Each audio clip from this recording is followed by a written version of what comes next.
Hey everybody, quick update. The MILC compatible shells made it in here, so they are available. Unfortunately, the contractor I had do these, they misread the blueprint and they made them a little larger than normal. These are 39.5 on the outside instead of, they're supposed to be 38 millimeters. They will fit the TAC 79, no problem. They're tight, but you gotta make sure your TAC 79 is clean. They do work with those. The production run is all aluminum, and these are 2.46 inches, almost 2.5 inches. They're 62.5 millimeters, if I remember correctly. They will use the MILC chambers. They fit in fine. I had two run one-offs, basically just for fun, and to see what they look like. So this is a stainless steel one I had cut. It looks beautiful, and this one is a brass one with the MILC chamber in it, as you can see. So two of the things that the revisions I'm having is, and this doesn't affect the lockup at all with the TAC 79, by the way. As you can see, this doesn't quite fit flush, so I'm having them lower this cut inside. I'm going to have them take off another 0.5 millimeter, and that should get me real close because it's not quite a millimeter sticking out. It does lock up, like I said. This is fully tightened down. It's the same out of the aluminum as is the brass, and that gives you plenty of depth for your projectiles and everything. So yeah, these are a little undersized. You'll want to print them to size. I will be printing some for these series of shells, long and short, and I'm going to come up with a different pusher. I don't like these pushers. These are just a loose change design. I'm coming up with my own. It'll fit these shells a lot better, and they're going to be made like my 40 millimeter line that are heavy duty. To the 40 millimeter pushers have a you can't really see in here, but it's hot glue backing, but inside there is a metal disc at the back, and these are printed 100%, and then they have another glue plug front and back, and that gives them a little more weight. So what I'm going to do is I'm going to come up with the same design and basically take my Cobra safe line, modify it for this, and eventually everything will become one unified line.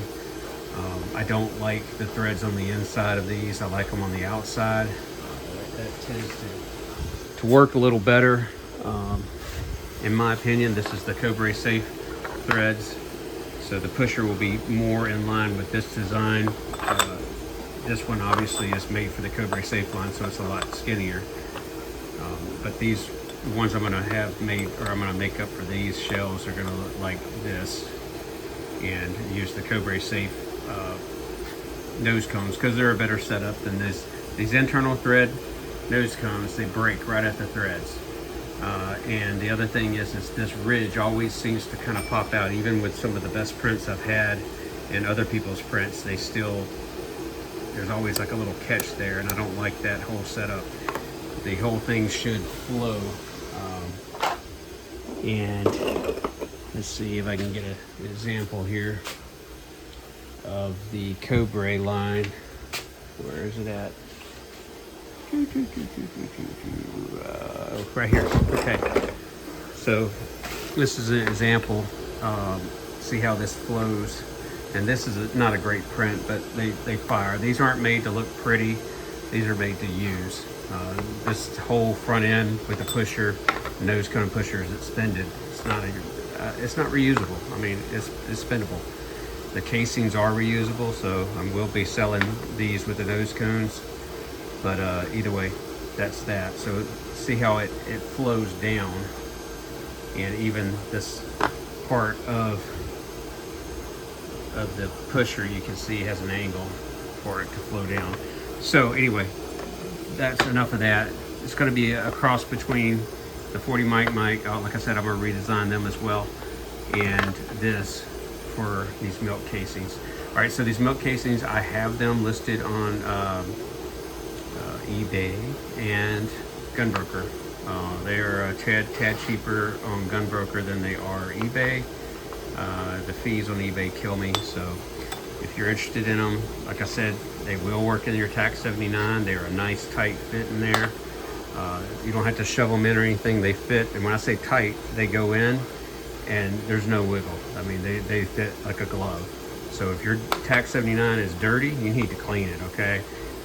That's one of the points of having this MILC system, and being smokeless powder. It's going to be a lot cleaner when you fire it versus Pyrodex and black powder loads. So that's the advantage. Further distance, more, what do you call it, consistency with the firing, because of the loads are going to be more consistent. Because anytime you're dealing with black powder or Pyrodex, I don't care how good a measurer you are, it's always going to be inconsistent due to the nature of the powder. So smokeless powder in a blank is always going to be a lot more accurate. So anyway, that's kind of that. If you're interested in these, you can look on eBay. You can look on Gunbroker. You can hit me directly if you're on X and you see my videos there. You can hit me there. If you're on Reddit, I'm on there as well. Look for the Bloodhound. The Bloodhound is DixieThumper.